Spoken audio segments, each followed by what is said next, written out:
Selam dostlar. Bugün mutlu mu yoksa huzur mu? Bu konuyla ilgili konuşalım istiyorum. İlk kez yüzümü gösteriyorum bu arada. Tabii ki yine söylediklerim doğaçlama olacak. Mutluluk mu huzur mu? Mutluluğun geçici bir şey olduğunu düşünüyorum ben.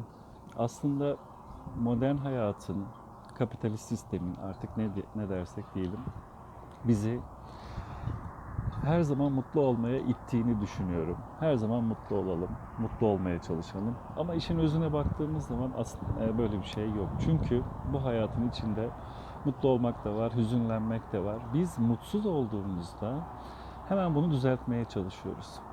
Küçük bir tavsiye, eğer mutsuzsanız, üzgünseniz bırakın bunu yaşayın. Bunu yaşayın ki daha sonra daha büyük problemlerle size gelmesin. Bunu hayatınızda yaşamışsınızdır. Kendinize göre büyük bir acı yaşamış olabilirsiniz. Hemen onu bastırmaya çalışmayın. Çok sevdiğiniz birini kaybetmiş olabilirsiniz. Bir eşinizden, dostunuzdan, sevginizden ayrılmış olabilirsiniz. Bırakın o acıyı yaşayın. O acı içinizde akıp gitsin ki eğer bunu yapmazsanız bir süre sonra farklı şekilde patlıyor. Modern hayat bize her zaman mutlu olalım dedik ya, mutlu olalım, mutlu olmaya çalışalım şeklinde bir baskı uyguluyor. Sosyal medya kanallarını düşünün. Bunu ayrı bir video konusu yapabiliriz. Oradaki like konusu, bir kanalınız var örneğin. Bir içerik paylaştınız. Eğer o içeriğe 5 tane like geliyorsa, beğeni geliyorsa üzülüyorsunuz. İşte 100 tane, 500 tane, 1000 tane gelirse seviniyorsunuz. Şimdi ben de bu videoyu hazırlayacağım, göndereceğim. 10 kişi izlerse diyeceğim, işte 1000 kişi izlerse ne güzel falan diyeceğim. Bu direkt beynimizdeki dopamin kısmını tetikliyor. Haz yani. Hazlar peşinde koşmaya başlıyoruz. Ve dikkat ederseniz çevrenizdeki insanlara da bakın, arkadaşlarınıza da. Boş kalmanın anlamsız bir şey olduğunu düşünüyoruz. Yani şöyle, hafta içi iştesiniz örneğin. Hafta sonu aman ne yapalım, şuraya mı gidelim, sinemaya gidelim, oradan oraya gidelim falan gibi. Böyle devamlı bir etkinlik halinde. Sanki boş durursak çok mutsuz olacakmışız gibi geliyor bize. Halbuki böyle değil. Ee, Mutlulukla ilgili şu da var tabii. İnsanın içinde eğer sıkıntılar varsa, dertler varsa nereye giderseniz gidin. O da sizle geliyor. Ben şu an çok güzel bir yerdeyim ama eğer içimde sıkıntı varsa o dertleri de buraya getiriyorum. Bunun için size tavsiyem şu, yani benim kendime de tavsiyem tabii, yaptığım şey şu. Sabahleyin uyandığımda karar veriyorum. Bugünümü ben huzursuz ve mutsuz mu geçireceğim yoksa mutlu olmaya mı çalışacağım? Başıma çok sıkıntılı bir şey geldi diyelim. Huzursuzum. Gece geç uyudum vesaire. Sabah kalktım, işe gideceğim. Aynaya baktığımda kendime bunu söylüyorum. Bunu soruyorum. Bugünü mutsuz mu geçireceğim yoksa elimden geldiği kadar mutlu olmaya mı çalışacağım? İlk başlarda bu bana saçma geliyordu. Sonra bunun faydasını gördüm bunu yaptıkça. Çünkü mutsuz geçirsem kime ne fayda? Sadece kendime zarar veriyorum diye düşündüm. Bir de şu var, onu da söyleyeyim size. Bu bilimsel olarak da geçerli. Sabahleyin aynaya baktığınızda, uyandınız sabahleyin, yüzünüzü yıkadınız, aynaya bakıyorsunuz. Solunuzdan kalktınız diyelim. Zorla da olsa gülümsemeye çalışın. Şu an yaptığım gibi. Bu gülümseme hareketinde işte vücuttaki buradaki bir sürü kas hareket ediyormuş. O kaslar beyindeki ilgili yerleri tetikliyor ve bu sefer beyin mutluymuş, bir mutluluk varmış gibi algılıyor ve size mutluluk şeyleri pompalıyor.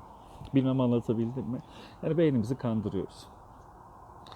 O yüzden sabahleyin aynada bakarken kendinize bir sahte de olsa gülümseme yapın ve kendinize bu soruyu sorun. Bugünü mutsuz mu geçirmek istiyorum yoksa elimden geldiği kadar mutlu mu? İnanın işe yarıyor. Mutluluk geçici bir şey. Sinüzoidal bir dalga gibi. Mühendis olduğum için böyle söyledim ama sinüzoidal dalganın şeyini koyarım buraya. Yani bir yukarı gidiyor, bir aşağı gidiyor. Sinüzoidal dalga bu şekilde. Hayata baktığımız zaman da gün içinde bile bazen mutlu oluyoruz, bazen huzursuz oluyoruz. Bu çok normal bir şey. Bunu böyle kabul etmek lazım. Huzura geldiğimiz zaman yani mutluluk kısa sürüyor, çabuk bitiyor. Kendimce düşündüğümde benim ruhum da geldiği yeri arıyor. Devamlı mutlu olmak istiyor. Şöyle düşünün, ofistesiniz, çalışıyorsunuz. İşte arkadaşlarınız geldi, size bir çikolata getirdi falan. O an mutlu oluyorsunuz. Veya arkadaşlarınızla başka bir yere gidiyorsunuz vesaire. Güzel bir yemek, sohbet, kaliteli sohbet çok önemlidir tabii. Mutlu oluyorsunuz. Bir saat sonra o mutluluk geçiyor. İşte ben mutluluğun kalıcı olmasını istiyorum. Orada da huzura bakıyorum. Bir önceki videoda hayat bizi neden zıtlıklarla sınıyor diye bir video yapmıştım. Yine doğaçlama. Huzuru bulmak için aslında dengede kalmamız lazım. Biraz da böyle olaylara yukarıdan bakmamız lazım. Biz olay başımıza bir olay geldiği anda hemen varyansını ediyoruz.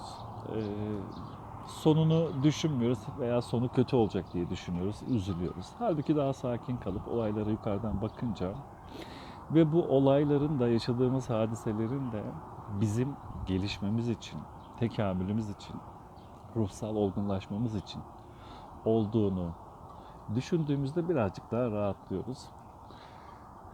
Başka huzurlu olmak için ben ne yapıyorum? Şu an gökyüzüne bakıyorum. Bu arada bu büyük şehirlerde yaşayan modern insanların gökyüzünden uzaklaştığını düşünüyorum. Gökyüzüyle bağlantılarının azaldığını düşünüyorum. Bazen arkadaşlarıma soruyorum, hiç şu bulutlara bakıyor musun? Yok, bakmıyorum diyor. Ne bakacağım gibilerinden.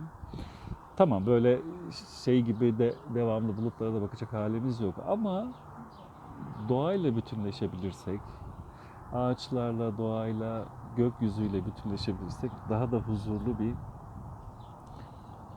huzurlu bir hayat yaşayacağımızı düşünüyorum. Şimdi yaş biraz ilerledi. Eskiden ben köy, kasaba falan, böyle ağaç vesaire hiçbir şey istemezdim. Ama şimdi bir bahçe var. O bahçeye geliyorum. Burası huzur bulduğum yer. Ne yapıyorum? Oturuyorum, bilgisayarımı açıyorum veya bir şeyler okuyorum vesaire. Bu söylediklerimi düşünüyorum. Arkadaşlarla sohbet ediyorum vesaire. Huzur aslında çok da zor bir şey değil. Mutlu olmak da öyle değil. Sadece iç huzurunuzu yakalamanız lazım. Aklıma geldi. Goethe'nin bir sözü var. Ey sükun, gel artık yerleş içime diyor. Yani ey sükun, ey sükunet, gel artık yerleş içime. Çünkü o büyük ruhlar, o ve Tolstoy'da da bunu görüyorum. Hep böyle bir huzursuzluk halinde, huzuru arıyorlar. Tolstoy'un son şeyini bilenler bilir, ölmeden önce. Evden ayrılıyor, geliyor bir tren istasyonunda İstanbul'a gelmek üzere. Bu taraflara gelmek istiyor, orada zaten ölüyor. O da hep huzuru aramış. Bir süre huzurun, mutluluğun basit yaşamda olduğunu düşünmüş. Çiftçilik hayatına özenmiş, köylü hayatına. Yanılmıyorsam 3 yıl boyunca köy hayatı yaşamış. Her şeyi bırakmış, köylülere bakmış. Küçümsemek için tabii ki demiyoruz. Basit yaşıyorlar. Yani sabah erkenden kalkıyorlar, tarlalarına gidiyorlar. Ondan sonra işlerini yapıp eve geliyorlar, yiyorlar, içiyorlar vesaire. Basit bir şekilde yaşıyorlar. Çok fazla strese girmiyorlar. Onların da kendilerine göre stresleri vardır tabii. 3 yıl boyunca köylü hayatı yaşıyor. Köye yerleşiyor. Bu arada toprakla uğraşmanın ne kadar huzur verici olduğunu herkes bilir. Statik elektriği aldığı için. Kendisi anılarında, yanılmıyorsam oradaydı, bu 3 yılın çok çok mutlu geçtiğini söylemiştir. Size tavsiye ederim. Yaş ilerledi falan diyeceğim. Eskiden ben de köy vesaire, ağaç, aman ne uğraşacağım falan derdim ama işte burayı 5 yıl önce yaptım ve yani toprakla uğraşmak, ağaçla uğraşmak gerçekten çok huzur verici bir şey. Yaş ilerledikçe insan buna daha çok önem veriyor. Yani buraya geldim, işte bayat ekmekleri doğradım, su koydum, kuşlar geliyor yiyor. İşte kedi var, köpek var vesaire, onları besliyorsunuz. Huzuru ve mutluluğu siz inşa ediyorsunuz. Onu söyleyeyim çok fazla uzatmadan. İnsan kendinden başkası insana kendisine fayda veremiyor. Bunu unutmayın.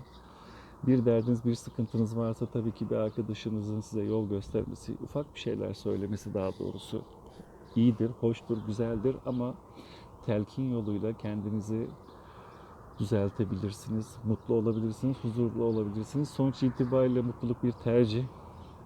Ama her zaman da mutlu olamıyoruz. Olamadığımız için de hayatı kaçırıyoruz diye düşünmeyin. Hayatın gerçeklerinden biridir bu. Benim temel amaçlarımdan biri de huzurlu olmak, o iç huzurunu yaşamak. Bununla ilgili hatta blogumda da bir hikaye paylaşmıştım. Onu da başka bir zaman bir video şeklinde yaparım. Hiçbir zaman hemen ani kararlar vermemek lazım. Dediğim gibi mutluluk bir tercih.